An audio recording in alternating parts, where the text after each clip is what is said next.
మామూలుగా ఒక బైక్ మీద ఎన్ని చలాన్లుంటాయి? మా అంటే ఓ 3-4 వేల కాడ నుంచి ఓ 5,000 రూపాయల దాకా ఉంటాయి. అలా హెల్మెట్ పెట్టుకోలేదనో, లేకుంటే బండి కాయిదాలు సరిగ్గా లేవనో ఆపి, ఇంకోసారి పట్టుబడితే బండి సీజ్ చేస్తామని బెదిరిస్తుంటారు. కానీ బెంగుళూరు పట్టణంలో ఉండే ఓ బైకోడు మాత్రం ఒక్కటి గాదు, 2 గాదు, ఏకంగా 300 మాటల దొరికిపోయిండు.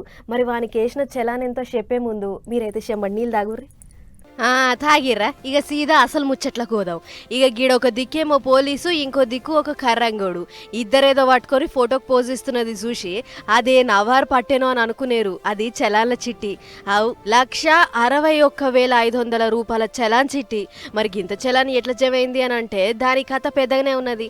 బెంగళూరు కలాసిపాల్య దిక్కుండే గీ పెరియాస్వామి అంటోడు నాకు ఏ ట్రాఫిక్ రూల్స్ లేవు అన్నట్లు ఈ బండి వేసుకొని ఎట్లా పడితే అట్లా పోతుండట.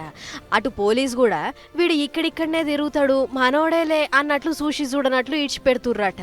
అయితే ఏడాది సంధి వీని కథలు చూస్తున్న ఒక అన్న మొన్న 3వ తారీఖు నాడు సిగ్నల్ జంప్ చేస్తుంటే ఫోటో తీసి అది ట్రాఫిక్ పోలీసులకు పెట్టిండు. వీడిని ఎప్పటి నుంచో చూస్తున్నా, మీ కళ్ళ ముంగట వాడు గారకంగా పోతుంటే మీరు ఏం డ్యూటీ చేస్తుర్రు అని గట్టిగా గరమైండట.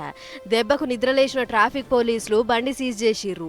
అటెంక ఎవడీడు అని కంప్యూటర్లో ఎంకలాడి చలాన్ తీస్తే ఏముంది, మనోని పనితనానికి దెబ్బకు చలాన్ తీసే ప్రింటరు ఇంక కాగితం 2 ఓడిచిపోయినాయి. గంటల కమాన్ కూర్చొని లెక్క పెడితే మొత్తం 311 సార్లు ట్రాఫిక్ ఫైన్లు ఉన్నాయి. చలాన్లు కాగితం కొలిస్తే 20 మీటర్లు ఉన్నది. అది చూసిన పోలీసోళ్ళు వారి పెరియా సావిగా ఏంద్ర ఈ కథ, నిన్నిట్లే ఇడిచిపెడితే ట్రాఫిక్ చలాన్లతోని సర్కార్నే కూర్చోబెట్టి సాధేటట్లు ఉన్నావు అని గరవయ్యర్రు. ఇక గీ చలాన్లు పైసలు కట్టి బండి కొంచవు అని అంటే మనోడొచ్చి ఆ పైకమంతా కట్టి బండి కొంచెపోయిండు. ఆయన గడ్డొక్కు బండిని 1,61,000 కట్టి తెచ్చుకునే బదులు అదే 1,61,000 పెడితే ఊకే కొత్త బండే వచ్చుగారా అని తీరు కామెంట్లు రాస్తుర్రు నెటిజన్లు.